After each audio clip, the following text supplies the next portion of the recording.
ছাদে পানির call check করতে এসে ভাতিজির সুমধুর কণ্ঠের তেলাওয়াতে পা থমকে যায় আহমেদের। মাঝে মাঝে বারান্দার টুলে এসে বসে থাকেন ওর তিলাওয়াত শোনার জন্য। আল্লাহ তার সবচেয়ে দামি ছায়াগুলো কেড়ে নিলেও তাকে সর্বগুণের অধিকারিণী বানিয়েছেন। রবের কাছে আরও একবার শুকরিয়া আদায় করলেন মন ভরে। চাদর ভালো মতো গায়ে জড়িয়ে সিঁড়ির দিক দিয়ে উঠে গেলেন তিনি। ষোড়শী কিশোরী উমায়ের মুস্তাকিম হাফসা গোল গোল চেহারায় শুভ্র প্রজাপতির বয়স 4-এর কোঠায় পড়তে মায়ের শেষ ভালোবাসার স্মৃতি গড়ে ওঠার আগেই চিরতরে মাকে হারায় সে। তখন তার একার পৃথিবী জুড়ে বাবার ছায়া। বাবার হাত ধরে বড় হতে থাকা হাফসার আদরের ভাগেও ঘাটতি পড়ল যখন 7 বছর বয়সে বাবাকে হারিয়ে এতিম হলো সে।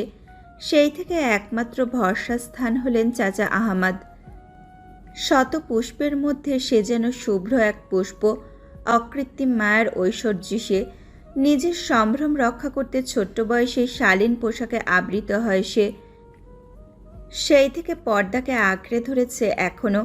চাচা মাহরাম হয়েও গুণে মাত্র কয়েকবার দেখেছেন ওর চেহারা। সেগুলো কোনো না কোনো বিশেষ কারণ বা দুর্ঘটনাবশত।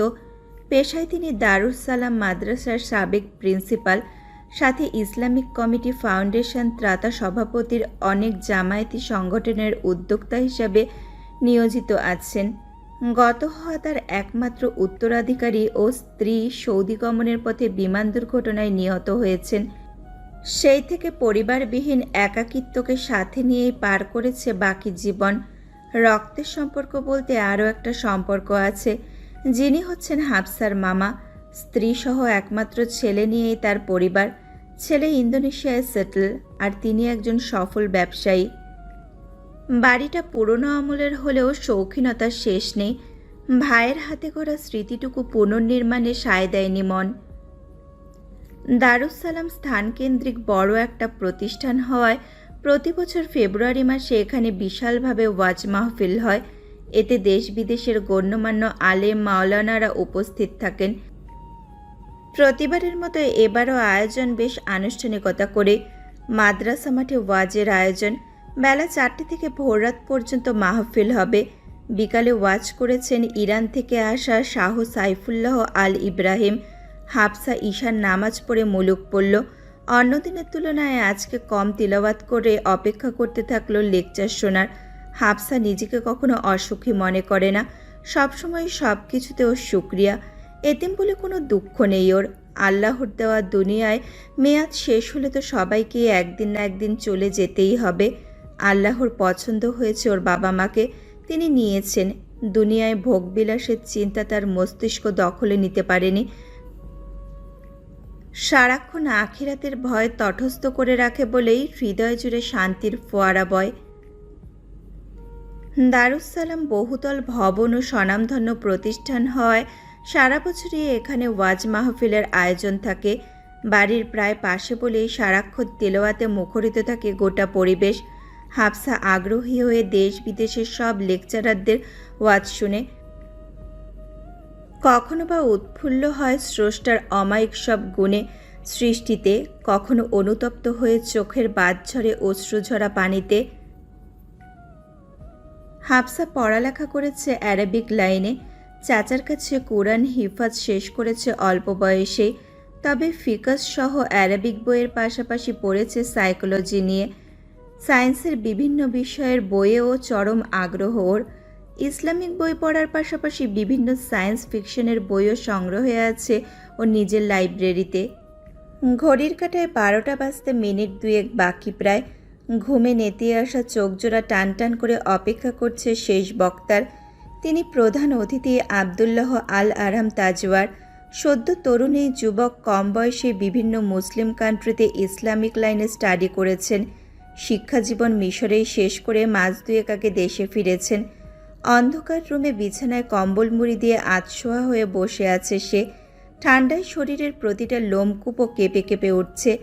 আচমকা মাইকে কোনো কণ্ঠের সালাম শুনতেই হাফসার ভ্রু আপনা আপনি কুঁচকে গেল। এত মিহি কণ্ঠ! স্টেজে বহুল জনতার ছড়াছড়ি, তা মাইকের এক্সট্রা আওয়াজেই অনুমান করা যাচ্ছে। ওনার আগমনে উত্তেজনা সব দিকে। তিনি প্রথমেই ছোট্ট ছোট্ট কুরআনের কয়েকটা অংশ তিলাওয়াত করে খতমে খাজেগান পড়লেন। হাফসা থমকে গেল। এত সুন্দর কণ্ঠ ও এর আগে শোনেনি তো। ওনার কণ্ঠের মাধুর্য ওর হৃদয়ের অন্তঃস্থল স্পর্শ করেছে, স্টেজ কাঁপিয়ে ফেলেছে মানুষ। ওনার অমায়িক কণ্ঠের মোনাজাত শুনে অসম্ভব সুন্দর এক অনুভূতিতে চক্ষু বর্ষণ হলো ওর। ওনার উচ্চারিত প্রতিটা শব্দে যেন আল্লাহকে গভীরভাবে স্মরণ করেছে সে, যা ওর ছোট্ট পরিসরের জীবনে প্রথম কোনো পুরুষ কণ্ঠে। হাফসা এক ধ্যানে ওনার লেকচার শুনতে লাগলো। পরিবেশ শান্ত, নিরিবিলি। ওনার কণ্ঠে কেমন জানি একটা মাধুর্য আছে, কেমন একটা অনুভূতি। ওনার অমায়িক কণ্ঠে বক্ষপিঞ্জরে সুন্দর একটা অনুভূতি জন্ম হলো হাফসার। ইচ্ছে করলো আমরণ এই কণ্ঠ চলতে থাকুক। মাঝে মাঝে যখন ছোট ছোট আয়াত তিলাওয়াত করে হাদিস ব্যাখ্যা দিচ্ছেন, তখন হৃদয়টা শান্ত হয়ে যায় ওর। এই সুন্দর কণ্ঠের মানুষের সংলগ্নে যারা থাকে তারা নিশ্চয়ই অনেক ভাগ্যবান। মুচকি হেসে পুনরায় সেই হৃদয়স্পর্শী কণ্ঠের গভীরতা অনুভব করতে লাগলো। হাফসা, ঘুমাবে না? দরজা খোলা রয়েছে দেখি। মামুনের হঠাৎ কথায় চমকে উঠল সে।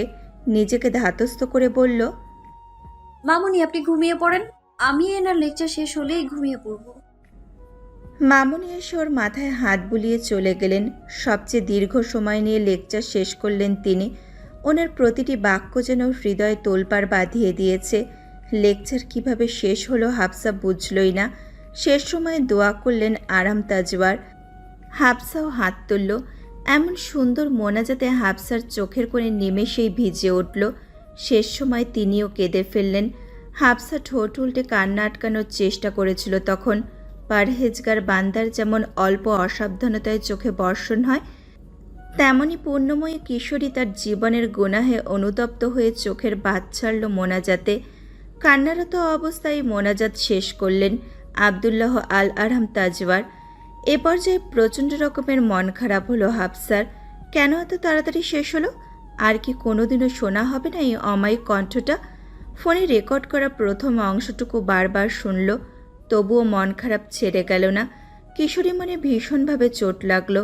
সুন্দর সময়গুলোর মেয়াদ এত অল্প কেন হয়? বাইরে ডেকোরেটার্সদের চেঁচামেচি শোনা যাচ্ছে। আরও কিছু সময় বিছানায় গড়িয়ে হাতের কনুই দিয়ে চোখ গাল মুছে কক্ষ থেকে বেরিয়ে এলো নিচে। পূর্ণ চাঁদের রূপালি আলোয় বাড়ির আঙিনাটাকে লাগছে কি দারুণ মায়াবী। যেন এক পলকে 100 রূপকথা তৈরি হয়ে যাচ্ছে, যেখানে প্রত্যেকটা চরিত্র সুখী, আমোদপ্রিয়।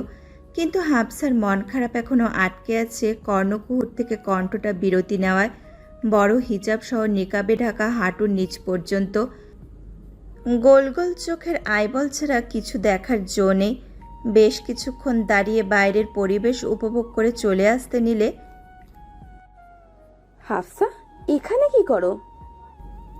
কাকামণির প্রশ্নে ভয় পেয়ে গেল হাফসা। হাফসা দৃষ্টি অবনমিত করে বলে, কিছু না, এমনি। ঘুমাও গিয়ে, রাত তো কত হয়েছে। জি, বাইরে এত আয়োজন কেন?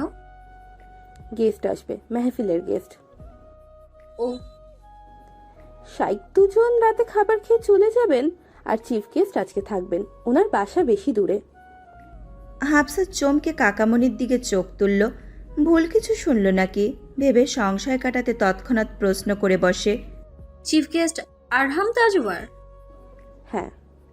ও, কাকামণি ব্যস্ত সুরে বললেন, আচ্ছা যাই, কিছুক্ষণের মধ্যে ওনারা চলে আসবেন। তুমি ঘরে যাও কেমন?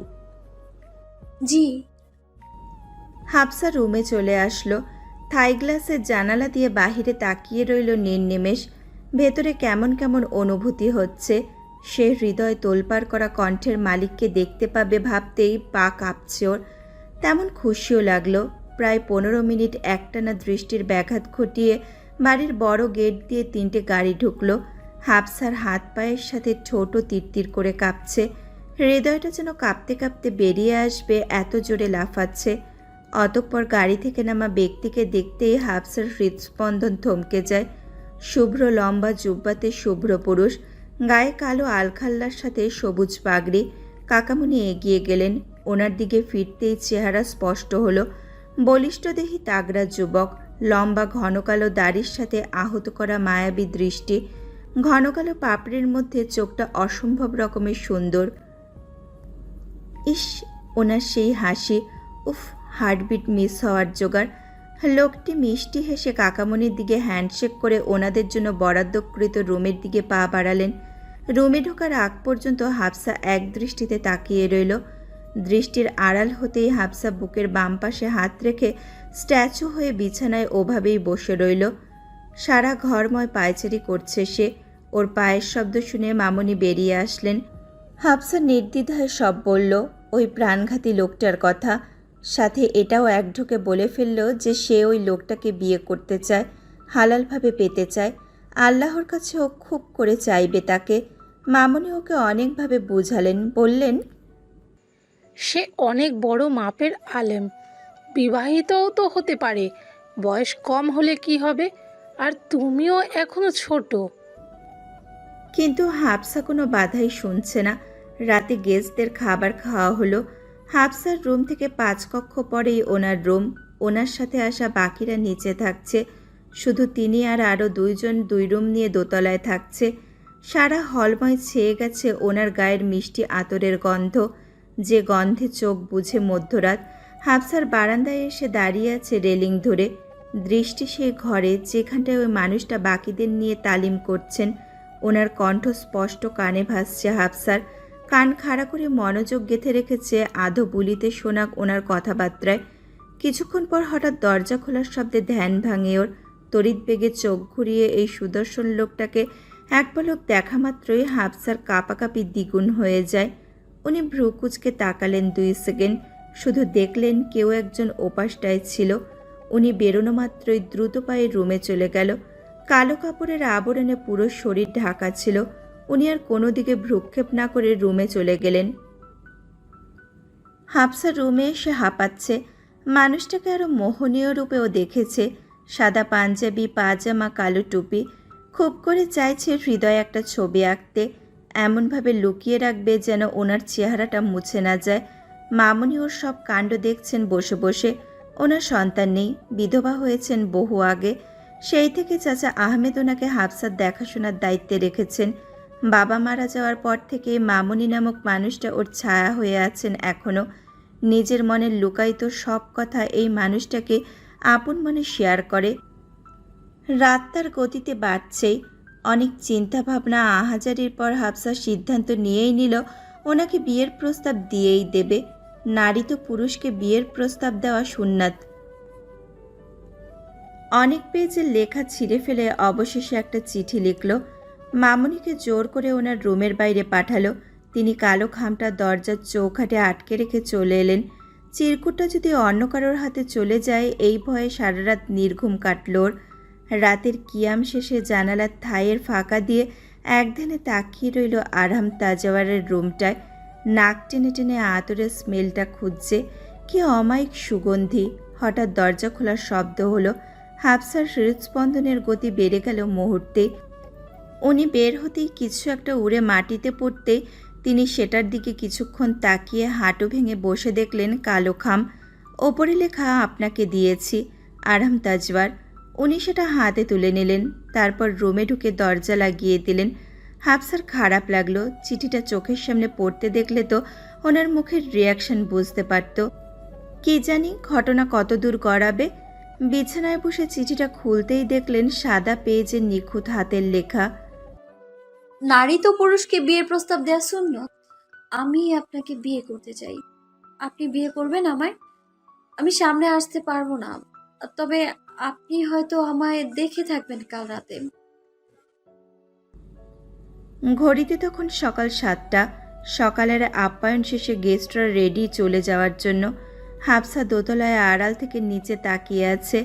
মনের আকাশে ঘন মেঘ জমেছে, যার বর্ষা নামছে চোখ দিয়ে।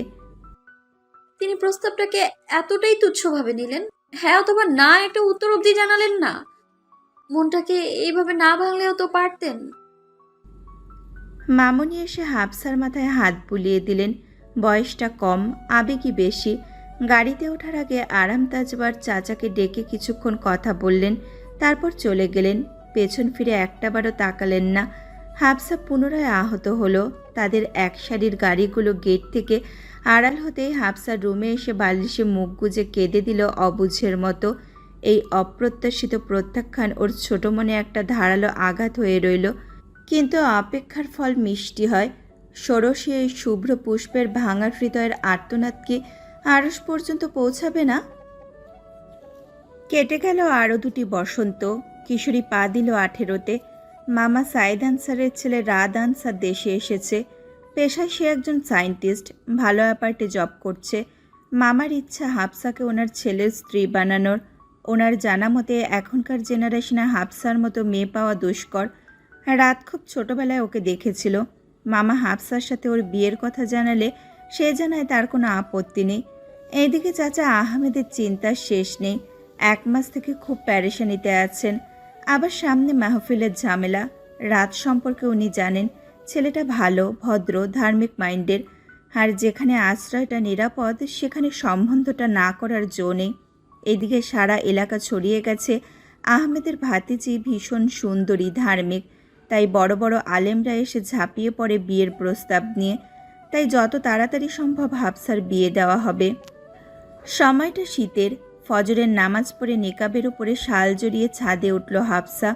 খই ছিটিয়ে দিল পুরো ছাদে। সাথে সাথেই কবুতরের ঝাঁক এসে পড়ল। হাফসা ছোট্ট একটা কবুতর হাতে নিয়ে এসে ডিভানে বসল। ভেঙে ওঠা পশমটা সযত্নে ছিঁড়ে ফেলে কবুতরের চোখের দিকে তাকিয়ে মুচকি হেসে বলল, এখন ভালো লাগছে তোমাকে। আকাশে উড়িয়ে দিল আবার। কবুতরটা নিচে নেমে বাকিদের সাথে কুটকুট করে খই খেতে লাগলো। হাফসা সেই দিকে একধানে কিছুক্ষণ তাকিয়ে দীর্ঘশ্বাস ফেলে ফোনটা হাতে নিল। হোম স্ক্রিনের ওপরে পজ করা আছে আরহাম তাজওয়ারের সেই রেকর্ডিংটা। হাফসা আরও একবার শুনে বন্ধ করে দিল। আস্তে আস্তে ফর্সা হয়ে যাওয়া নীল আকাশটার দিকে তাকিয়ে রইল। আজও গাল বেয়ে পড়া পানিটা সন্তর্পণে মুছে নিল। 16 বছরের সেই ছোট্ট কিশোরী মনটা আজও কারো অপেক্ষায়। হাফসা শুনেছে রাত ভাইয়ের সাথে তার বিয়ের কথা। সে জানে চাচা আর মামা এসে ওর সম্মতি জানতে চাইবেন। ইসলামে বলা হয়েছে কুমারী ও বিধবা মেয়ের মতামত ব্যতীত বিবাহ জায়েজ নয়। হাফসা না করবে না, কারণ যার জন্য মনের মধ্যে একটু টান ছিল সে তো অনেক দূর, আর আসেননি। আসবেনও না জানি। তিনি হয়তো মজার ছলে উড়িয়ে দিয়েছে আমার চিঠিটা। কিন্তু হাফসা মনের মধ্যে যত্ন করে বেঁধে রেখেছে ওনার মুখশ্রী, সেই হাসি, ওনার কণ্ঠস্বর। এখনও ওর প্রতিদিন ওনার মোনাজাতটা শতবার শোনা হয়। হাফসা ওনাকে প্রতিটা মোনাজাতে চেয়েছে। তাহাজ্জুদের কান্নামাখা আকুতিতে বারে বার ওনাকে চেয়ে রবের কাছে ফরিয়াদ জানিয়েছে। ঠিক করলো আর চাইবে না। কি জানি, সে হয়তো আমার জন্য কল্যাণকর নয়। ওর চিন্তা হয়, ভয় হয় এইটা ভেবে যে আল্লাহর কাছে ভুল মানুষকে চেয়ে রবকে অসন্তুষ্ট করছে না তো। দুপুরে যখন খাবার শেষে রুমে আসলো তখন মামনি এসে বললেন কাকামণি রুমে আসার অনুমতি চাইছেন। হাফসা ফিকে হাসি দিল। সে জানে কাকামণি কেন আসছেন। ভালো মন্দ খোঁজ নিয়ে প্রসঙ্গ বদলালেন তিনি। স্নেহের সহিত বললেন, হাফসা, তুমি হয়তো শুনে থাকবে রাদের সাথে তোমার নিকার কথা চলছে। তুমি আমাকে সত্যি করে বলো মা, তোমার কি তাকে পছন্দ? তোমার যদি আপত্তি থাকে তাহলে তাদের না করে দেব। বলো তোমার কি মতামত। হাফসা নিশ্চুপ রইলে তিনি আবারও বলতে আরম্ভ করলেন, আমি তোমাকে নিজের মেয়ের মতো বড় করেছি, কখনো ভাইয়ের মেয়ে মনে করিনি। তোমার মনে যদি কোনো অমত থাকে বা তোমার যদি ইচ্ছা না থাকে তাহলে আমাকে নির্দ্বিধায় জানাতে পারো। কাকামণি, উনি ধার্মিক তো? আলহামদুলিল্লাহ, রাত ছেলেটা ধার্মিক, জেনারেল লাইনে পড়াশোনাও করে। সে ইসলামের প্রতি বেশ দৃঢ়, নামাজি, আচার ব্যবহারও বেশ ভালো। তার মাও তোমাকে খুব পছন্দ করেন। হাফসা একটু থেমে থেমে জড়তা নিয়ে বললেন, তাহলে আপনি যা ভালো মনে করেন, আর আল্লাহর যা ইচ্ছা ওটাই আমার খুশি। আলহামদুলিল্লাহ। যাওয়ার আগে বলে গেলেন, এবার মেহফিলের পরেই তোমার নিকার আয়োজন করা হবে বাবা। তিনি চলে গেলে হাফসা চোখের উঠে আসা জলটা মুছে ফেলল। কার জন্য অপেক্ষা করবে সে? মোটেই আর না। অনেক জল ফেলেছি আপনার জন্য। অপেক্ষা জিনিসটা খুব কষ্টের আরাম তাজওয়ার, আর সেটা আরও কষ্টের যখন সেখানে পাওয়ার কোনো নিশ্চয়তাই থাকে না। গতবারের থেকেও এবারে বেশ ধামাকা আয়োজন। দেশ বিদেশের মানুষ আসে প্রতি বছর এই মাহফিলে। মাহফিলের কার্ড ছাপানো হয়েছে। হাফসা ইচ্ছে করেই দেখেনি, ভেবেই নিয়েছে তিনি আসবে না, আর তাকে নিয়ে কোনো চিন্তাও করবে না, কারণ মৌখিক কথা সাপেক্ষে হলেও এখন সে অন্য আরেকজনের বাগদত্তা। আজ রাতেই আয়োজন। হাফসা একান ওখান থেকে শুনেছে এবারও আবদুল্লাহ আল আহরাম তাজওয়ার চিফ গেস্ট। পুরো কমিটির মানুষ এইবারও ওনাকে চিফ গেস্ট হিসাবে ইনভাইট দিয়েছে। হাফসা খুব একটা মন দিল না তাতে, তবে নিজের ভেতরের কষ্টটা ইচ্ছে করেই ধামাচাপা দিল সে। বিনা বার্তায় প্রত্যাখ্যান হওয়ার পরে ওনার দিকে তাকানোই যে কতটা লজ্জাজনক সেটা বোঝানো দুষ্কর। ঘড়িতে 8:25। বাইরে দুটো নোয়া, একটা মাইক্রো। আরহাম তাজওয়ার এসেছেন, অনেক দূর থেকে এসেছেন বিধায় এখানে রেস্ট নিয়ে 10টায় লেকচার দেবেন। গাড়ির হর্ন শোনা গিয়েছে কয়েকবার। আজ আর হাফসা অপেক্ষায় থাকলো না, জানালার ফাঁকা দিয়ে দেখল না সে দেখতে কেমন হয়েছে। কিছুক্ষণ পর মামুনি এসে বললেন, সেই আলেম আসছেন বাসায়, আজকের রাত থাকবেন। ও হাফসা আগে আগে এশার নামাজ পড়ে তেলাওয়াত করে রাতের খাবার শেষে ঘুমানোর প্রস্তুতি নিতেই মামুনি এসে বললেন, আজ কি তার লেকচার শুনবে না? এত তাড়াতাড়ি ঘুমিয়ে পড়ছো যে? জি না মামুনি, ঘুম পেয়েছে অনেক। তাহাজ্জুদে যদি ঘুম না ভাঙে আপনি ডেকে দিয়ে নামায়। আচ্ছা।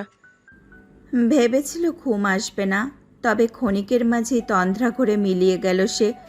ঘড়িতে শব্দ তুলে 11টার কাঁটা পেরোলো। আরহাম তাজওয়ার 1 ঘন্টা লেকচার দিয়ে নিচে ডিনার সারলেন। এর মধ্যে চাচার সাথে কথা বলেছেন। চাচা একটু পর ওনার রুমে আসবেন। সিঁড়ি বেয়ে ওঠার সময় একটা রুমে নজর আসলো ওনার। একজনের পারমিশন নিয়ে সেই রুমটায় ঢুকতেই দেখলেন এটা কোনো রুম নয়, লাইব্রেরি। ইসলামিক বইয়ের সমাহার। আর এক পাশে সাইকোলজি সাবজেক্টের বই। সামনে টেবিলটায় থাকা একটা বই হাতে নিতে দেখলেন ভেতরে অর্ধেক পৃষ্ঠায় বুকমার্ক দিয়ে দাগ করা আছে। বইটির নাম নবীজির 11 নিকাহা।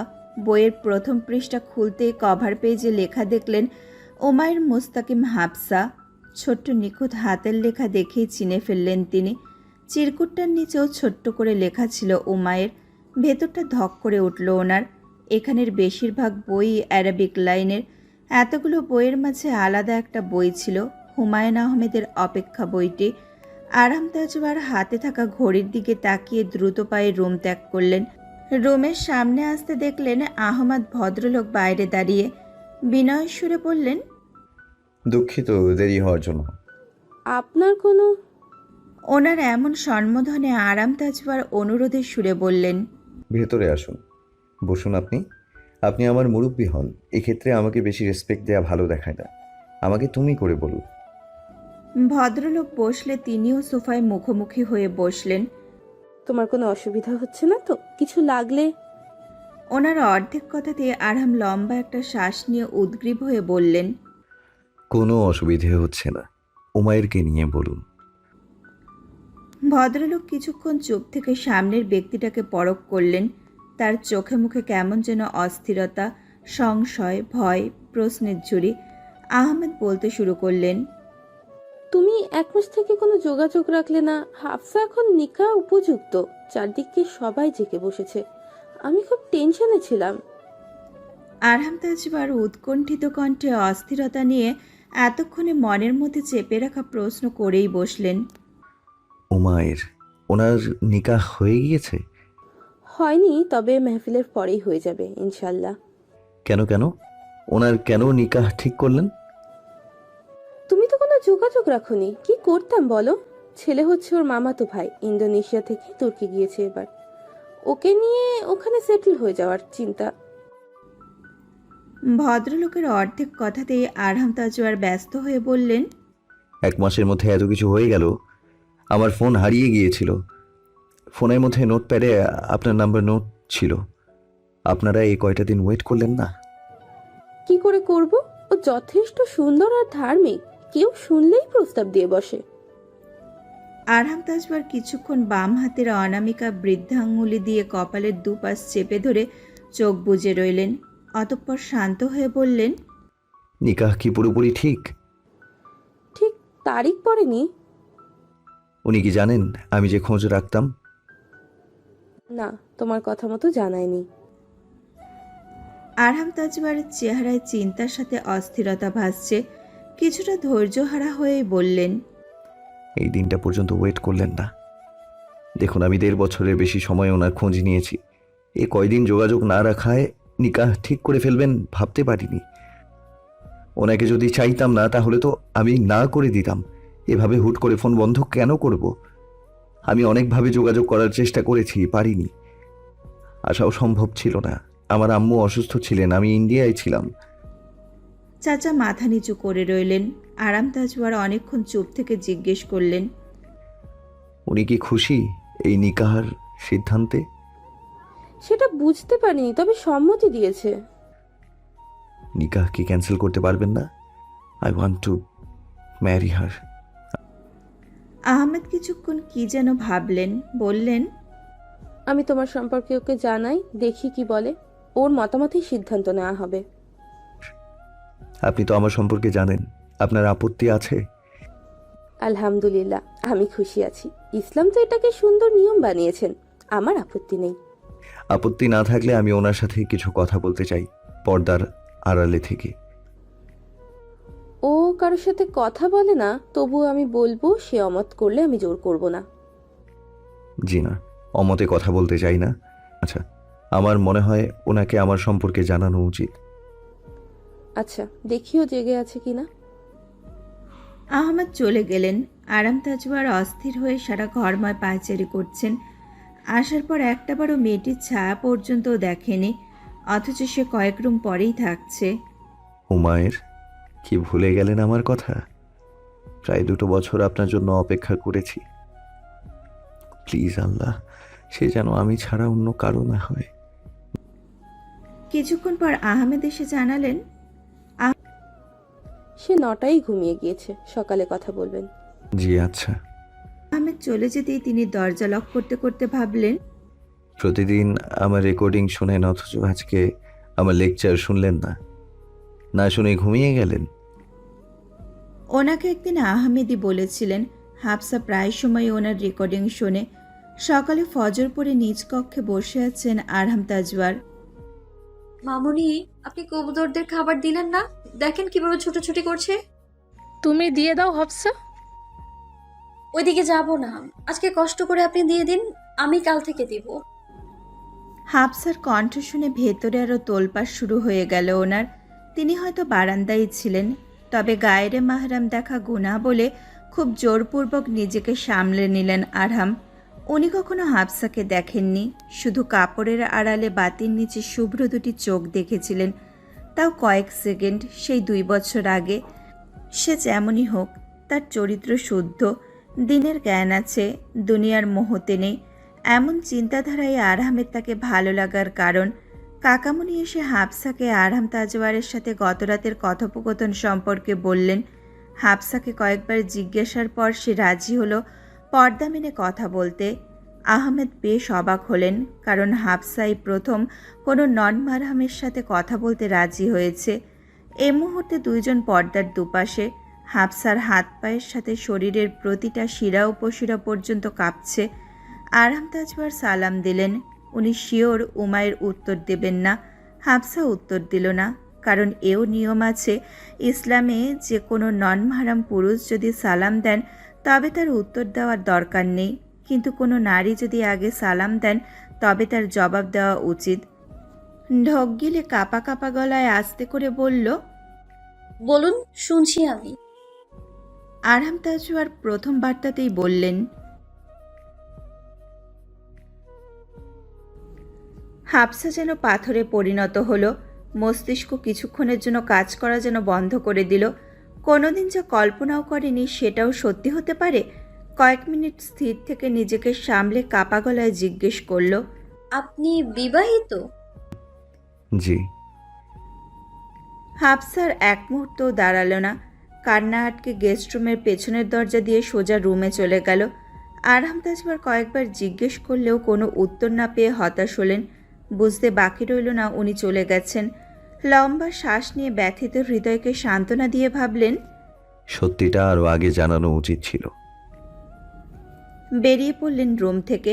আহমেদকে জানালেন, উনি হয়তো রাজি না, একটু পরই আমরা চলে যাব। রুমে এসে হাফসা কান্নামাখা কণ্ঠে মামুনিকে সব বলল। আমি কি করব মামুনি? তিনি তোমার জন্য 2 বছর ওয়েট করেছে, তোমার খোঁজ নিয়েছে। এখন নিশ্চয়ই বুঝতে পারছো তোমার প্রত্যাখ্যান সে কতটুকু কষ্ট পেয়েছে। আর সে বড় আলেম, দুজনের মধ্যে সমতা করতে পারবেই বলে তোমাকে প্রস্তাব দিয়েছে। হাফসা চুপচাপ শুনছে মামুনির কথা। আর ইসলামে সমান সমতাকারী সমর্থবান পুরুষদের 4 বিবাহ বৈধ আছে। এটা তো সুন্দর নিয়ম। তুমি যদি এটাকে ঘৃণা করো তাহলে তুমি আল্লাহর বিধানকে ঘৃণা করছো। হাফসা অস্থির হয়ে বলল, না, আমি ঘৃণা করছি না। আমি বলছি ওনাকে অন্য নারীর সাথে আমি কিভাবে সহ্য করব? মেয়েরা কি তাদের স্বামীর ভাগ দিতে চায় কাউকে? সে তো দিয়েছে ওনার প্রথম স্ত্রী। হাফসা চোখ তুলে তাকালো। তিনি আবারও বললেন, হ্যাঁ, সে নিশ্চয়ই ওনাকে এই অনুমতি দিয়েছে বিধায় সে তোমাকে প্রস্তাব দিয়েছে। এখন কি করা উচিত আমার? সেটা তোমার ইচ্ছা। তবে উনি তোমার অপেক্ষায় ছিলেন 2টা বছর, কম নয়। আমি বলবো ওনাকে কষ্ট দিও না। তুমি ওনাকে পছন্দ করো, সেও করে। আল্লাহ চাইলে দুইজনে ভালো থাকবে ইনশাল্লাহ। হাফসা নিরুত্তর। আর দেখো, ওনার প্রতি তোমার দুর্বলতা অনেক আগের। 2 বছরেও ওনাকে ভুলতে পারোনি তুমি। তুমি অপেক্ষায় ছিলে, সে তো এসেছে। তুমি তোমার জীবনে অন্য কাউকে গ্রহণ করলেও হয়তো ওনার প্রতি আজীবন তোমার একটা সফট কর্নার থেকে যাবে। এতে কি হবে? জিনাহর গুনহা হবে। তুমি কি এটা চাও? না, চাই না। বাইরে গাড়ির শব্দ শোনা যাচ্ছে। ওনারা চলে যাচ্ছেন। উনি চলে যাচ্ছে আর হয়তো এখানে কখনো আসবে না। পরে তুমি কেঁদো না। মন থেকে ভুলে যেতে পারলে প্রত্যাখ্যান করো, আর না হলে তাকে আটকাও। হাফসা চোখ বুজে কিছু একটা ভেবে ওর সিদ্ধান্ত ঠিক করে ফেলল। রিদান হচ্ছে 9 বছরের ছেলে। সে এতিম, মাদ্রাসায় পড়ে, পাশাপাশি বাড়িতে ছোট ছোট কাজে সাহায্য করে। মামুনি ওকে তাড়াতাড়ি করে পাঠালেন আহমেদের কাছে। আরহাম তাজওয়ারের মন খারাপ, সেটা বাহিরে প্রকাশ না করলেও আহমেদ ঠিকই বুঝতে পেরেছেন। আমার কিছু করার থাকলে আমি অবশ্যই করতাম। যেখানে ওর মতই নেই সেখানে আমার আসলেই কিছু করার নেই। ঠিক আছে, সমস্যা নেই। ওনাদের মধ্যে কথা হচ্ছিল, এমন সময় রিদান দৌড়ে হাঁপিয়ে গিয়ে চাচাকে একপাশে টেনে আনে। কিছু জিজ্ঞেস করার আগেই সে কানে কানে কিছু বলতে লাগলো। আরহাম তাজওয়ার ঘড়িতে একবার সময় দেখে পুরো বাড়িতে একবার নজর বুলিয়ে নিলেন। কষ্ট হচ্ছে, ভেতরটা ক্ষতবিক্ষত হচ্ছে প্রতি মুহূর্তে। ঠিক করলেন আর কখনো এখানে আসবেন না। আসলেই ওনার কথা মনে পড়বে। সামনে দুইজনের মধ্যে গোপনে কি আলাপ হলো বুঝলেন না। তবে তারা দেখিয়ে বিদায়ের পায়তারা করতে আহমেদ রিদানের কথা শুনে প্রফুল্লিত হয়ে ওনার দিকে ফিরে বললে, হাফসা রাজি হয়ে গিয়েছে। আরাম তাজওয়ারের কথাটি বুঝতে খানিক বেগ পেতে হলো। মানে? হাফসা রাজি হয়ে গিয়েছে। ভেবে বলছেন তো উনি? হ্যাঁ। ওনার মুখে আবারও হারিয়ে যাওয়া সেই অমায়িক হাসিটা ফুটে উঠল। শুকরিয়া আদায় বললেন, আলহামদুলিল্লাহ। আলহামদুলিল্লাহ। বাড়ির ভেতরে এসো। হাফসা আড়াল থেকে ওনাকে দেখে লজ্জা পেয়ে অন্দরমহলে চলে গেল। গোসল করে হেয়ার ড্রায়ার দিয়ে খোলা লম্বা চুলগুলো শুকিয়ে হিজাব পরে ছাদে এলো হাফসা। আজ শুধুই ওর খুশি লাগছে। ভাবা যায় 2 বছরের অপেক্ষার ফল মিষ্টি হলো। হাফসা এটা ভেবে অবাক হয়েছে যে উনি ওর অপেক্ষা করেছেন। এটাই ছিল ওর জন্য সবচেয়ে বড় সারপ্রাইজ। তার মানে উনিও আমায় পছন্দ করেন? এটা ভাবতেই লজ্জায় 2 হাত দিয়ে মুখ ঢেকে নিল। একটু আঙুল সরিয়ে লুকিয়ে চারপাশ দেখল কেউ কেউ লজ্জা পাওয়া দেখেছে। অতঃপর উল্টো ঘুরে মুচকি হাসতে হাসতে সূর্যের অস্তমিত হওয়ার দৃশ্য উপভোগ করতে লাগলো। সন্ধেই হলো বিশাল বড় ঝামেলা। আহমেদ মামা সাদিয়া আনসারকে জানিয়ে দিয়েছে যে ওনার ছেলের সাথে হাফসার নিকাহ হচ্ছে না, ক্যান্সেল। বিশিষ্ট আলেম আবদুল্লাহ আল আরহাম তাজওয়ারের সাথেই ওর নিকাহ হবে। তিনি প্রখ্যাত মওলানা সহ বিভিন্ন ইসলামিক ফাউন্ডেশনের উদ্যোক্তা, দারুস সুন্নাহ মাদ্রাসার প্রতিষ্ঠাতা আবদুল্লাহ আল আহনাফ তাজওয়ারের একমাত্র ছেলে এবং এই মাদ্রাসারই প্রিন্সিপাল। এছাড়া ঢাকার স্থানীয় রিয়াদুল জান্নাহ মসজিদের ওনারই, পাশাপাশি আরও অনেক কেন্দ্র প্রতিষ্ঠানে ওনারই। মামা আসলেন সন্ধ্যায়, সাথে রাত। ভদ্র শান্তশিষ্ট ছেলেটা আজ বিক্ষিপ্ত হয়ে গেছে। সাইদ আনসার আহমেদকে কড়া সুরে বললেন, হাফসা যেমন আপনার ভাইয়ের মেয়ে, তেমন আমারও বোনের মেয়ে। তাই আপনি যেমন আর আপন, আমিও তেমন। কথার খেলাপ আমি পছন্দ করি না। আর আমার ছেলে কোনো মাস্তার অভদ্র নয় যে হাফসাকে পুরোপুরিভাবে স্ত্রী অধিকার দিয়েই ঘরে তুলবে। আগামী শুক্রবার আয়োজন করে হাফসাকে আমরা ঘরে বৌমা করে নেব। আপনার আপত্তিতে আমার যায় আসে না। আপনি তো ওয়াদা ভাঙলেন। দরজার আড়াল থেকে হাফসা চুপচাপ দাঁড়িয়ে দুপক্ষের কথা শুনছিল আর কাঁপছিল। ওর পায়ের নিচ থেকে মাটি সরে যাচ্ছে। ব্যাপারটা আরও কঠিন পরিস্থিতির সম্মুখীন করবে নিশ্চিত। অথচ আরহাম তাজওয়ার বলে গিয়েছেন ওনার বড় আব্বু এসে রবিবারে নিকাহ ডেট ফাইনাল করে যাবেন। রাত এতক্ষণ রাগে ফুঁসছিল। ন্যূনতম ভদ্রতা দেখিয়ে ফুপা আহমেদের মুখের ওপরে কিছু না বললেও এবার নিজেকে কন্ট্রোল করতে পারল না। আশেপাশে তীক্ষ্ণ চোখ বুলিয়ে বলল, হাফসা কোথায়? কেন? আমি ওকে রিং পরিয়ে যাব, আর নিকা আমার সাথেই হবে। বলেই রাত থামল না। চাচা দ্রুত পায়ে ওর পিছু যেতে লাগলেন। হাফসা রুমে বিছানায় বসে থরথর করে কাঁপছিল। পাশে মামুনি অস্থির হয়ে দোয়াই ইউনিস পড়ছেন। রাত পারমিশন না নিয়ে রুমে ঢুকে পড়ল। চাচা পেছন পেছন থামাতে আসলেও রাত পাত্তা না দিয়ে হাফসার কাছে এসে একটা রিং জোর করে ওর নরম তুলতুলে অনামিকা আঙুলে পরিয়ে দিয়ে বলল, তুমি শুধু আমার, ওকে? শুক্রবার তোমার নিকা আমার সাথে। অন্য কাউকে স্বামী বানানোর চিন্তাও করবে না। তাহলে আমি কত যে ভয়ঙ্কর হব সেটা তোমার কল্পনাতেও আসবে না। কেটে গেল বেশ কিছুক্ষণ। কাকামণি দু হাতে মাথা চেপে বসে আছেন পর্দার ওপাশে। আরহাম তাজওয়ারের সাথে কন্ট্যাক্ট করার কোনো ওয়েই নেই, নাম্বারটাও নেওয়া হয়নি। শুধু এইটাই বলা হয়েছে রবিবার ওনার বড় আব্বু সহ এসে নিকার দিন তারিখ ঠিক করবেন। এমতো অবস্থায় কি করবেন কিছুই বুঝতে পারছেন না। হাফসা পারমিশন নিয়ে এসে ঠান্ডা এক গ্লাস পানি এগিয়ে দিতে পুরো পানিটুকু শেষ করে হাফসার দিকে স্থির দৃষ্টিতে তাকিয়ে বললেন, আরহাম তাজওয়ারকে তুমি আগে থেকেই পছন্দ করতে আমাকে জানাওনি কেন? হাফসা মাথা নিচু করে নিল ভয়ে। চাচা ওর ভয়ের তো অবস্থা বুঝতে পেরে মাথায় হাত বুলিয়ে বললেন, আল্লাহর ওপর ছেড়ে দাও সব, ইনশাআল্লাহ ভালো কিছুই হবে। কালো শার্টে টুপি মাথায়, কালো ম্যাজিন কার থেকে নামলেন কেউ একজন। উমায়েরের বাড়ির গেট। বেরোতেই চোখ পড়ল দোতলার বারান্দায় এখনো লাইট জ্বলছে। ঘড়িতে দেখলেন সময় রাত 3:25। বারান্দায় একটা টুলে বসে উল্টো পাশে হয়ে বসে আছেন। বাড়িটা কেমন নীরব। চোখ নামিয়ে দারোয়ানকে বললেন আহমেদ মুস্তাকিনকে গিয়ে বলতে ওনার সাথে কেউ একজন দেখা করতে এসেছে।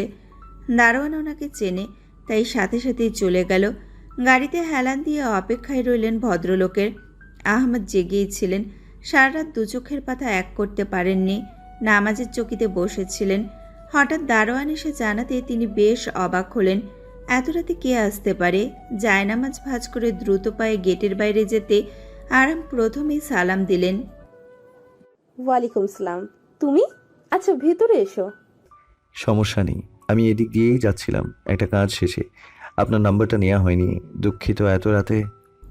আহমেদ ওনার অর্ধেক কথাতেই থামিয়ে বললেন, আগে বাসার ভেতরে এসো, অনেক ঝামেলা হয়ে গেছে। আরহাম তাজওয়ার বেশ বিচলিত হয়ে বললেন, ঝামেলা কি হয়েছে? ভেতরে এসো, বসে কথা বলি। তিনি ঝুঁকে গাড়ির চাবি পকেটে ঢুকিয়ে বাড়ির ভেতর ঢুকলেন। হঠাৎ হাফসার দৃষ্টি উঠানের ওই দিকে যেতে আরহাম তাজওয়ারও ওর দিকে তাকালেন। দুইজনের চোখাচোখি হয়ে গেল।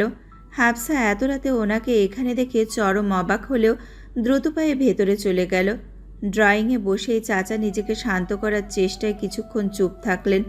আরহাম তাজওয়ার নিজেই জগ থেকে পানি ঢেলে এগিয়ে দিলেন। আহমাদের দৃষ্টি শান্ত, অথচ অস্থিরতা সারা চেহারায়। আজ সন্ধ্যায় রাত এসেছিল ওর বাবাকে নিয়ে, অনেক বাড়াবাড়ি করেছে ওরা। কি করেছেন বিস্তারিত বলুন। আহমদ সব কাহিনী বলতেই আরহাম তাজওয়ারের চেহারা কঠিন হয়ে এলো। চেহারা শান্ত অথচ দৃষ্টি কঠিন। মিস্টার রাদ উমায়েরকে টাচ করেছেন? হ্যাঁ, জোর করে রিংও পরিয়ে দিয়েছে। আমি কি করব এখন আপনি বলুন। আপনারা কি চান রাদের সাথে ওনার নিকাহ হয়ে যাক? হাফসা তোমাকে পছন্দ করে, তাই আমি চাই তুমিই ওকে বিয়ে করো। আরহাম তাজবার কিছুক্ষণ চুপ থেকে অনুমতি নিয়ে বাইরে ওনার মায়ের সাথে কথা বলে এলেন। অতঃপর শান্ত সুরেই বললেন, আপনাদের আপত্তি না থাকলে আমি কালই ওনাকে বিয়ে করতে চাই। কাল? জি, কাল বৃহস্পতিবার। ওনারা তো শুক্রবার আসবে বলেছেন। এখন উমায়ের ওপর আমার কোনো অধিকার নেই। নিকাহ হয়ে গেলে আমি ওনার সেফটির দায়িত্ব নিব। এত তাড়াতাড়ি কিভাবে কি হবে? আরহাম তাজবার ফোনে সময় দেখে বললেন, এখন 4টের কাছাকাছি বাজে। 9টায় বিয়ে সব কিছু পৌঁছে যাবে এখানে। কিছুদিন পর নিকাহ হলে যেমন সব কিছু সুষ্ঠু মতো হতো, কালও সব সুষ্ঠু মতোই হবে। আমার পক্ষ থেকে কোনো ত্রুটি হবে না ইনশাআল্লাহ। আর দেনমোহর আপনাদের ইচ্ছা। বড় আব্বুর সাথে ফোনে আপনি কনফারেন্স করে নিন। তুমি আমাদের পক্ষে এত তাড়াতাড়ি? আপনাদের কিছুই করতে হবে না, উনি রাজি থাকলেই হলো। ঠিক আছে, আশা করি ও পরিস্থিতি বুঝে রাজি হবে। তবুও জিজ্ঞেস করা উচিত। অবশ্যই আমি জিজ্ঞেস করব। নিকাহটা পুরোপুরি ইসলামী শরীয়তে হবে ইনশাআল্লাহ। আপনার কাছে অনুরোধ, বাইরের কেউ যেন না আসে, সেফটির জন্য বলছি। আমার ফ্যামিলি থেকে আমার বড় আব্বু আর আমার কয়েকজন পরিচিত, আর আপনাদের ফ্যামিলি, আমার মনে হয় তারা ঝামেলা করবে। তাই নিকাহটা হয়ে যাক সুষ্ঠুভাবে। আচ্ছা, তারা যেন কোনোভাবেই না জানে, আপনি গোপনীয়তা রক্ষা করবেন। আচ্ছা, পরে এই বিষয়ের সমাধান করা যাবে।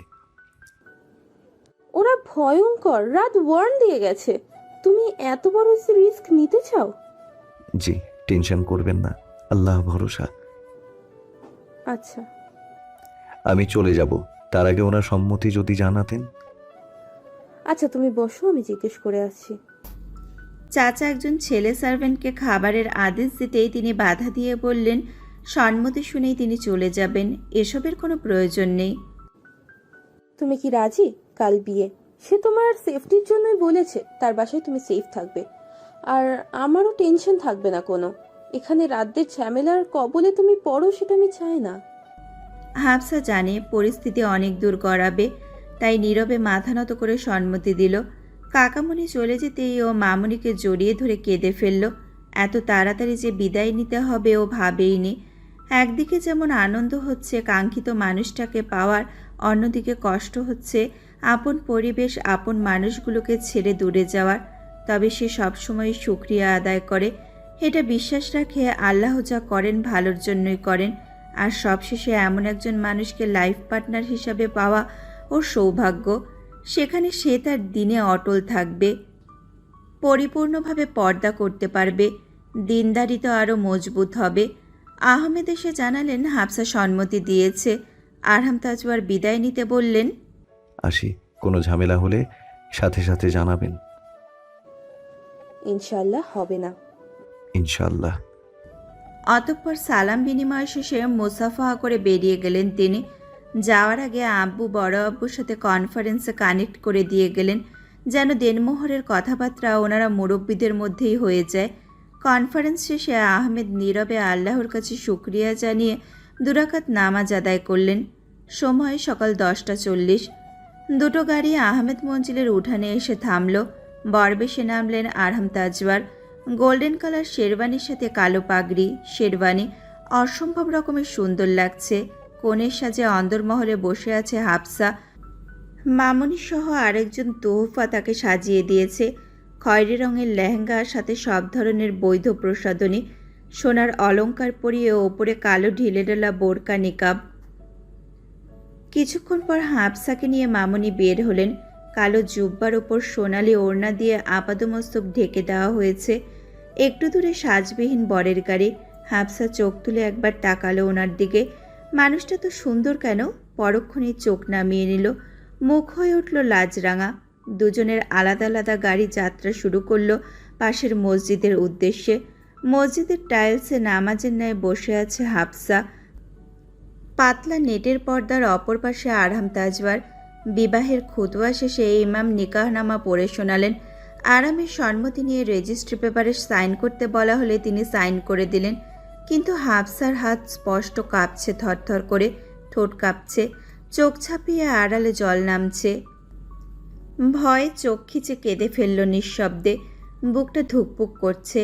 তখনই এক পশলা সাহস জোগাতে কাকামণি ওর মাথায় হাত বুলিয়ে দিলেন। হাফসা শক্তি পেল, সাহস পেল, ভরসা পেল। কাকামণির দিকে অশ্রুসিক্ত নয়নে একবার তাকিয়ে সাইন করে দিল।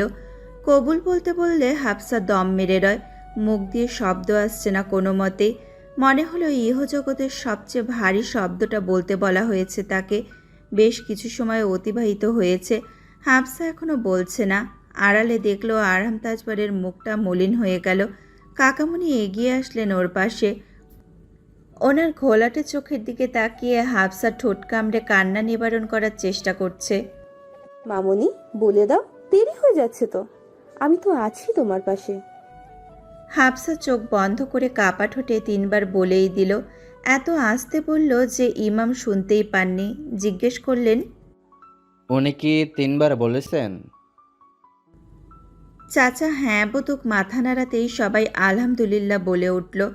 চোখের পর্দার আড়াল থেকে আরহাম তাজবারকে একটু অস্পষ্ট দেখা যাচ্ছে, তবুও হাফসা দেখল। ইস, ভাবা যায় এক সাইডে সারা জীবনের জন্য ওনার অর্ধাঙ্গিনী হয়ে গেলাম। পুনরায় বাড়িতে ফেরা হলো। আসার সময় আরহামের বড় আব্বু দুইজনকে এক গাড়িতে বসাতে চাইলে আরহাম নাকচ করে বললেন, উনি ওনার কাছের মানুষদের সাথেই যেন যায়। আহমদ মোস্তাকিন সতর্কতার সাথে সব পর্যবেক্ষণ করছেন। বরপক্ষের কয়েকজন ছাড়া বাইরের কোনো লোক নেই। তাদের খাওয়া দাওয়ার আয়োজন করায় আরহাম তাজওয়ার তাকে বললেন, দুঃখিত অবজেকশন দেওয়ার জন্য, কিন্তু খাবারের কেন আয়োজন করলেন? আমি আপনাকে বলেছিলাম শুধু নিকাহ হবে, আকদের খেজুর বিলিয়ে দিতেন, এর বাইরে কিছু না। উত্তরে আহমদ মলিন মুখে বললেন, আমার একমাত্র কলিজার টুকরো হাফসা, কিন্তু ওর নিকাটাই ভিন্নভাবে হচ্ছে অগোচরে। আমি ভেবেছিলাম ওর নিকাতে পুরো এলাকার মানুষ, ধনী গরিব, এতিমখানার সব শিশু সবাইকে পেট ভরে খাওয়ানোর আয়োজন করব। কিন্তু সেটা তো আর হলো না। সামান্য কয়েকজন মানুষের খাবার বাড়ির আয়োজন হয়েছে, এটা তো তেমন কিছুই নয়। বাইরের মানুষও তো কেউ নেই। আর আমার মামনির নিকা একটু আয়োজন হবে না?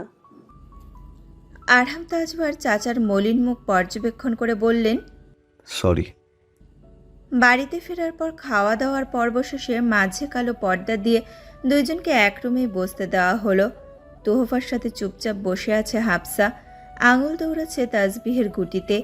আরহাম তাজবার নিজেই ওনার সহভাজনদের আক্কদের খেজুর বেলিয়ে দিলেন। পর্দা সরিয়ে একপাশে এসে খেজুরের পাতটা তাদের দিকে এগিয়ে দিলেন সস্নেহে। তোহফা নেওয়ার পর হাফসাও পাতটা থেকে একটা খেজুর তুললে তিনিও বিসমিল্লাহ বলে একটা মুখে তুলে বেরিয়ে গেলেন। বিদায়ের সন্ধিক্ষণ ঘনিয়ে এসেছে। যত তাড়াতাড়ি সম্ভব বিদায় নিলে আহমেদের দুশ্চিন্তা দূর হবে, কিন্তু ভেতরটা ঝলসে যাচ্ছে যন্ত্রণায়। বেশ কিছুক্ষণ হাফসাকে বুকে জড়িয়ে রেখে নিঃশব্দে অশ্রু বিসর্জন দিলেন। ওর মাথায় হাত বুলিয়ে দোয়া করে দিলেন। হাফসার ভেতরটা যেন ছিঁড়ে ফেরে যাচ্ছে কষ্টে, যন্ত্রণায়। আজ বাবা মার অনুপস্থিতিটা খুব করে অনুভব করছে, খুব কষ্ট লাগছে। কাছের মানুষকে ছেড়ে যাবার মতো অসহ্য অনুভূতির শিকার হচ্ছে। বাবা মেয়ের মর্মান্তিক অনুভূতির আলাপন শেষ হতেই হাফসা মামুনিকেও জড়িয়ে ধরে কাঁদল কিছুক্ষণ। আহমদ আরাম তাজওয়ারের হাত ধরে অনুরোধিত সুরে বললেন, জানি না ওর ভাগ্যে কি আছে। আমি তোমাকে বিশ্বাস করি আরহাম, ভরসা করি। তোমাকে একটা পবিত্র ফুল তুলে দিয়েছি, যাকে কেউ কখনো স্পর্শ করে তো দূরের কথা, কোনো পরপুরুষ দেখেনি পর্যন্ত। আমার মেয়েটাকে কষ্ট দিও না। আমি ছাড়া আপন বলে যে ওর কেউ নেই। কখনো যদি না বুঝে ভুল করে ফেলে দয়া করে বুঝিয়ে দিও। তবুও এমন কথা বলো না যেন মেয়েটা কষ্ট পায়। ওকে যদি তুমি কখনো বোঝা মনে করো, তবে দোহাই লাগে আমার মেয়েকে আমার কাছে ফিরিয়ে দিও। তবুও কঠোর হইও না। আরাম তাজবার আহমেদের কান্না থামাতে বুকে জড়িয়ে নিলেন। বিনয় সুরে বললেন, আপনার আমানত নিলাম, ইনশাআল্লাহ ভালো থাকবেন উনি, কষ্ট দিব না, আপনি চিন্তা করবেন না, শুধু দোয়া করবেন। হৃদয় বিদারক বিদায়ের ক্ষণ শেষে এবার ফেরার পালা। পর্দাবৃত হাফসার কপালে চুমু দিয়ে গাড়িতে তুলে দিলেন আহমদ। আরহামও বিদায় নিয়ে উঠে পাশে বসলেন। গাড়ি চলল জীবনের নতুন এক যাত্রার উদ্দেশ্যে, যেখানে হাফসার সুখ দুঃখ, সুসময় দুঃসময় সব মেনে মানিয়ে নিতে হবে। পাশের মানুষটা ভালো থাকলে ওর জীবনের কঠিন মুহূর্তের যাত্রাও হবে সহজ সুন্দর, কিন্তু খারাপ হলে দুনিয়াটাই জাহান্নাম হয়ে যাবে। সাই সাই শব্দ তুলে 25 মিনিট ধরে আঁকাবাঁকা পথে গাড়ি এগিয়ে যাচ্ছে। দুজনে চুপচাপ বসে আছে। ওনার কথা মতো হঠাৎ সাইড ঘেঁষে গাড়ি থেমে গেল। মাঝখানের এক হাতের দূরত্ব ঘুচিয়ে আরাম পাশে এসে বললেন, আপনি একটু বেরোবেন প্লিজ? হাফসা চমকে তাকালো। উনি কি বের করে দেবেন আমায় এই মাঝ রাস্তায়? হাফসা চোখের পর্দা উঠিয়ে ওনার দিকে ভয়ার্থ দৃষ্টিতে তাকালো। আরহাম একজোড়া লাল ভিজে জবজবে চোখ দেখলেন। মায়া হলো ওনার। কেন বের হব? আপনি আমার মাঝ রাস্তায় রেখে চলে যাবেন তাই না? অতঃপর কেঁদে বলে, আমি বাড়ি যাব। আরহাম বোকা বনে গেলেন কিছুক্ষণের জন্য। নিষ্পলক চেয়ে রইলেন ওর ভয়ার্থ চোখের দিকে। ধ্যান ভাঙতেই হাফসার মুখোমুখি হয়ে বললেন, ভুল ভাবছেন। আমি কেন বের করব আপনাকে? ফেলে যাব কেন? এক্ষুনি না বললেন বের হতে? Look ahead. হাফসা কথা মতো সামনে তাকাতেই দেখল লাল টকটকে তাজা গোলাপ দিয়ে একই রকম আর একটা গাড়ি সাজানো। উনি শান্ত সুরে বললেন, কান্না বন্ধ করুন। আমি আপনাকে বিয়ে করেছি, আমার বাড়িতেই নিয়ে যাব। আর বলতে চাইছিলাম, আপনার ইচ্ছে থাকলে সামনের গাড়িতে যেতে পারি আমরা। বিয়েটা অল্প পরিসরে হচ্ছে, সেফটির জন্য গাড়ি সাজানো হয়নি। তাই ভাবলাম আপনার ব্যক্তিগত শখ থাকতে পারে। থাক, আপনাকে বের হতে হবে না, ভুল বুঝবেন না। হাফসা এবার বুঝতে পারল কি লজ্জা, কি বোকামিটাই না করেছে। উনি যেই ড্রাইভারকে আবার গাড়ি স্টার্ট দিতে বলবেন, অমনি হাফসা বলে ওঠে, সামনের গাড়িটা যাব। উনি শান্ত চাহনি দিলেন। অতঃপর গাড়ির দরজা খুলে বের হলেন। হাফসার উদ্দেশ্যে হাত বাড়িয়ে দিতে হাফসার কাঁপুনি বেড়ে গেল। পারবো একা। উনি মুচকি হেসে হাত সরিয়ে নিলেন। বলা বাহুল্য উনি হাফসার কাঁপাকাঁপির অবস্থা বুঝতে পারছেন। দুইজনে গাড়িতে উঠতে গাড়ি চলতে শুরু করলো। হাফসার কাঁপাকাঁপি বুঝেই উনি সরে বসেছেন। এসি চালু করতে গোলাপের মৌমো ছড়িয়ে পড়ল আরও বেশি। পথ প্রায় 2 ঘন্টারও অধিক জার্নি। বেশ কিছুক্ষণ চুপচাপ থাকতেই দুচোখ ভরে ঘুম এসে ভর করল হাফসার। সারা রাত মোনাজাতে অশ্রু জড়াতে ব্যস্ত থাকা নির্ঘুম চোখে যেন ঘুম জেকে বসল। সিটে মাথা হেলান দিয়েও শান্তি হলো না। আঁকাবাঁকা রোডে গাড়ির ঝাঁকুনিতে বারবার হেলে দুলে পড়ছে। চোখ দুটি লেগে আসছিল কিছুক্ষণের মধ্যে। উনি ওনার মতো বসে রয়েছেন চুপচাপ। হঠাৎ ঘুমের মধ্যে গাড়ির গ্লাসে হেলে পড়ায় মাথায় বাড়ি খেতে ব্যথা অনুভব করল। উনি সাথে সাথে এগিয়ে এসে এক হাত সিটের পেছনের দিকে নিয়ে হাফসার মাথা তুলে ধরলেন। ব্যস্ত হয়ে জিজ্ঞেস করলেন, ব্যথা পেয়েছেন? হাফসা ঘুমে ঢুলতে ঢুলতে মাথায় হাত দিয়ে বলল, হুম। এরপরে ওর আর কিছুই মনে নেই। মাথায় যেখানে ব্যথা পেয়েছে সেখানে ম্যাসাজ করতে করতে উনি কাছাকাছি বসে ওকে বুকের একপাশে পরম যত্নে আগলে নিলেন। মনে মনে আওড়ালেন, আপনাকে পাওয়ার মতো এত সৌভাগ্য ছিল আমার। I I can't explain now how much lucky I am. প্রায় 1.5 ঘন্টা পর উমায়ের, শুনছেন? একবার কারো মুখে নিজের নাম শুনে আধো আধো চোখ মেলে তাকালো হাফসা। কোথায় আছে বুঝতেই চোখ তুলতে দেখলো সে প্রাণঘাতী লোকটার কাঁধে মাথা রেখে শুয়েছিল এতক্ষণ। আবার এক হাত ওনার বুকে রাখা দেখে হাফসা তড়িৎ হাত গুটিয়ে নিল। ঘুমের মধ্যে ওনাকে জড়িয়ে ধরেছিল ভাবতেই গা শিউরে উঠল ওর। উনি ওর চমকানো দেখে ঠোঁট চেপে হাসলেন। নিজের অবস্থান বুঝতে চারপাশে চোখ বুলিয়ে দেখল বড়সড় দ্বিতল আলিশান ভবনের মধ্যকার প্রশস্ত উঠানে গাড়ি থেমেছে। ফুলে রাঙা আকর্ষণীয় 3টা বড় বড় বারান্দা নজর কাটছে সবার আগে। দিনের বেলাও সাদা রঙের বাতিতে ঝলমল করছে বাড়িটা। ইউনিক স্টাইলের ফরেন হোমসের মতো বাড়িটা যেন চারপাশে একটা জীবন্ত বাগানের মধ্যে দাঁড়িয়ে আছে। উনি একটু সরে বসে বললেন, বেরোতে হবে, এসে গেছি। হাফসা না বুঝে জিজ্ঞেস করলো, হুম। বাড়িতে এসে গেছি, ভেতরে যেতে হবে। আশপাশে তাকাতে নিলে কাজ ভেদ করে একজন মহিলাকে দেখতে পায়, যিনি হাসি মুখে এগিয়ে আসছেন এই দিকটাতেই। আরহাম বের হয়ে গাড়ির দরজা খুলে দিতে ওই মহিলা হাফসাকে হাতে ধরে বের করলেন। হাফসা হাঁ করে তাকিয়ে আছে ওনার দিকে। সাদা পোশাকে আবৃত থাকায় তার সৌন্দর্য যেন বয়স ভেদ করছে। আসসালামু আলাইকুম। হাফসার সাথে হাসি মুখে সালাম বিনিময় শেষে তিনি লোকটার চুল খামচে ধরে মাথা নামিয়ে এনে কপালে চুমু দিলেন। আরহাম তাজবারের সাথে সাক্ষাৎকালে এই প্রথম প্রাণ খুলে তাকে হাসতে দেখা গেল। বাড়ির ভেতরে এসে রাজকীয় অবস্থায় চোখ বুলিয়ে নিতে আরহাম সুদর্শী মহিলাকে ইশারা করে হাফসাকে বললেন, আমার আম্মু। আম্মু মিষ্টি হেসে দৃষ্টি বিনিময় করে হাফসাকে সোফায় বসিয়ে জিজ্ঞেস করলেন, তোমার পুরো নাম কি? উমায়ের মুস্তাকিম হাফসা। নামটা বহুবার আরামের মুখে শুনে থাকলেও হাফসার মুখ থেকে শুনতে ইচ্ছে হলো। মুচকি হেসে বললেন, মাশাআল্লাহ, সুন্দর নাম। আমাকে চিনেছো তো? হাফসা ঢোক গিলে বলল, জি। কে বলো তো? হাফসার সামনে আরামকে দেখিয়ে বলল। ওনার আম্মু। ওর এমন কাপা কণ্ঠ শুনে দুইজনেই হেসে ফেললেন। আম্মু ওকে জড়িয়ে ধরে বললেন, তুমি অনেক ছোট, নার্ভাস ফিল করছো বুঝতে পারছি। আমিও তোমার আম্মু এখন থেকে। তুমি আমার বৌমা নও, আমার মেয়েই, ঠিক আছে? হাফসা ছলছল নয়নে মাথা নাড়ালো। আম্মু কিছুক্ষণ ওর নিকাবে ঢাকা মুখের দিকে তাকিয়ে বললেন, আরাম কখনো তোমার ফেস দেখেছে? হাফসা দ্বিধায় পড়ে গেল কি উত্তর দেবে। ওর জানা মতে তো দেখেননি, তাহলে কি না বলবে? আম্মু ওর ভয়ার্ত অবস্থা বুঝে আরামকে জিজ্ঞেস করলেন। দেখনি তোকে, তাই না? তিনি মাথা নেড়ে না বোধক উত্তর দিলেন। চোখে দেখেই বোঝা যাচ্ছে পরীর মতো হবে। এখানে খুলতে পারি তোমার নেকাব? চেহারা দেখতে পারি? আপনার রুমে নিয়ে যান আম্মু। তুমি আগে দেখো। আরহাম তাজবার মাথা নাড়লেন, মানে উনি আগে দেখবেন না, আম্মুই আগে দেখতে হবে। আম্মু মুচকি হেসে মিষ্টি মুখ করিয়ে ওকে ওপরে নিয়ে গেলেন। সিঁড়ি বেয়ে উঠতে বেশ বেগ পেতে হলো হাফসার। রাজস্থানি ভারী লেহেঙ্গা আর অর্নামেন্টসে শরীরের ভার যেন বেড়ে গেছে দ্বিগুণ। দোতলায় রুমে নিয়ে পারমিশন নিয়ে বোরকা খুলে দিলেন। আম্মু নিকাব খুলে চেহারা দেখতেই চোখে মুখে চুমুখে পুনরায় মুখ ঢেকে আরহামের রুমে নিয়ে আসলেন। আরহাম তাজবার ব্যালকনিতে অপেক্ষা করছিলেন। ফুল সাজানো বিছানায় বসিয়ে দিয়ে আম্মু রুম ত্যাগ করলে উনি রুমে আসলেন। ওকে আপাদমস্তক দর্শন করলেন। এখন বউ বোঝা যাচ্ছে। খয়েরি লেহেঙ্গায় অলংকার ভর্তি শরীর, গোল গোল চোখজোড়া, যেই চোখ দেখে আরহাম তাজওয়ারের প্রথম হৃদয়ে এক ভয়ানক সুন্দর অনুভূতি অনুভব করেছিলেন। হাফসা নিচু মুখে বসে আছে। হৃদস্পন্দন দ্রুত হচ্ছে, হৃদয়টা লাফাচ্ছে জোরে জোরে।